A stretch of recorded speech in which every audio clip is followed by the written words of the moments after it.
It is a privilege and honor to introduce our guest speaker this evening. As you can see from Tom's bio, he's just an extremely accomplished and successful individual in business, as a father, as a husband, and as a philanthropist. Tom came from a very humble beginning, and his thirst for knowledge started at an early age. He holds 3 degrees and 2 honorary PhDs. He's an avid history buff and an avid reader, and his thirst for knowledge continues to this day, and I think has made him the successful person he is, and I learn every day from you, Tom. Along with his executive finance positions that he had at Amdahl and Sun Microsystems, Tom's longest tenure was as CFO of Dell Computer Corporation. Tom played a pivotal role in helping the organization become what it is today. And it was a little-known computer company when Tom started there in 1992. In fact, when Tom first started, it was the first year that Dell made the Fortune 500 list. No one had really known much about the company, and today it's a world leader. And many of the things that Tom put in place at the firm, including financial excellence, focus on return on invested capital, cash conversion, all of these things and the supply chain management excellence are what now other Fortune 500 companies model themselves after, and a lot of that has to do with the work that Tom did there. Tom retired from Dell in 2001, and he's still revered amongst the investment committee for his contributions. Anyone who knows Tom knows that retire is not part of his vocabulary. In addition to starting an investment firm with his former Dell colleague Alex Smith and running his family office, Tom has served on boards of public and private companies and has used much of his time to give back to others. He and his wife have been recognized on many occasions for the contributions they've made to various organizations in Central Texas. Tom's even had a stint as playing Mother Ginger in the for Ballet Austin, and so nothing's off limits for Tom. Tom's going to try retirement once again. He recently brought in a full-time CFO to take over his responsibilities at Motorola. Somehow I don't think that I don't think he'll be idle during this phase as well. I've had the privilege of working closely with Tom for the past 7 years. He has had a profound impact on my life. One of Tom's greatest gifts is to see the potential in people and situations that others don't. He certainly saw it with me, and I would not be standing here, and I would not have been the success that I am today had it not been for Tom.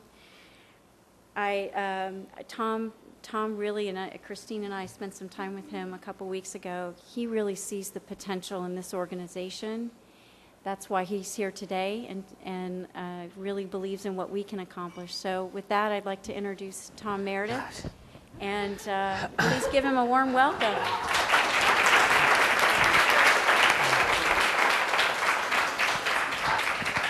I'll take a hug. Thank you, Tom. I was told shameless sucking up works, but we already gave her review. I'm actually quite thrilled to be here. And over the next 60 minutes or so, your time is actually invested with me, and vice versa. We have a rather ambitious agenda.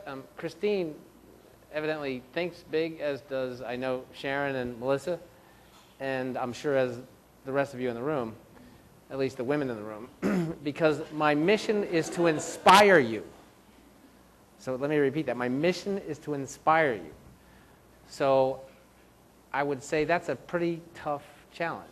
I am prayerful that I can inspire at least a few of you to think differently as a result of the next 60 minutes.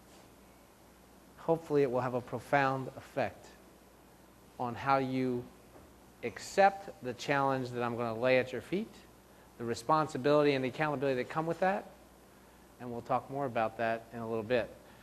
But as I was listening to Christine and sort of the objectives of the group, and I, of course, went online and looked about what the objectives of the group are, I was struck by the third and the tie to women in school and education. I am the father of 4 children, 3 daughters, 1 son. I have many nieces and nephews.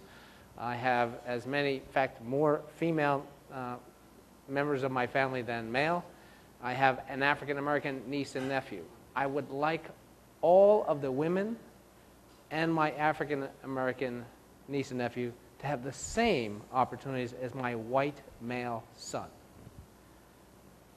That is going to be your challenge. I want to make one other comment before I get into the agenda and then the stuff.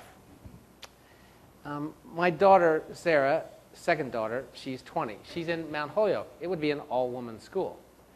My wife and I have looked at all-woman schools at many points in time in our history as adults and as parents. The facts are single-sex education works. It works really well. Interestingly enough, no matter how you define success, successful women, somewhere in their background, on balance, are more successful if they have had some stint of single-sex education.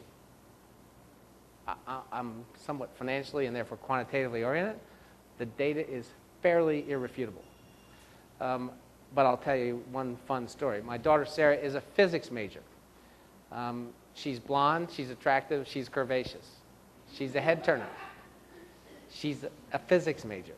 And she's majoring also, dual major, in anthropology at Mount Holyoke. She called me last September as a sophomore, first week of class, said, Dad, I love my new class. I said, which one? Linear equations. Great. Why would we love that class? She's allowed to cross-register with the 5 schools that are in the area, one of which is the University of Massachusetts, one's New Hampshire, one's Amherst, Smith, and Mount Holyoke. There's 60 kids in the class. I said, Sarah, first of all, you went to a high school, you had 12 to 20 kids max in your class. Now you're in a college, you have sort of 12 to 15 in most of your classes. And you tell me you love this class with 60 kids? Yeah, Dad, there's 60 kids and 56 boys. I said, that's more information I want to know, Sarah. So, it's an ambitious agenda. We're going to do an exercise that I think is an exercise that you should periodically revisit independent of anything that happens tonight, assuming you're willing to put yourself to a test. My intention is to be provocative. Second, we're going to talk about the current situation in terms of women in the workplace and figure out where we are. Again, we'll have some data. I'm a data guy, so you'll have some data. Third, we're going to talk about servant leadership. It is a profound concept, evolved through the reading of a Hermann Hesse novel by a guy named Greenleaf, written about over 25 years ago, and the silver anniversary edition of this book came out a few years ago. The foreword was written by Stephen Covey, the afterword by Peter Senge, 2 of the most important and I think insightful players on our landscape in the U.S. that talk about leadership and organizational behavior. If you read no other book on leadership in the next 5 years, read Servant Leadership. In fact, I believe there's a handout, or should be a handout, that has my personal leadership favorites in terms of books. And there's not one on there that you wouldn't be well advisories, but that one, if you only read one, read that one.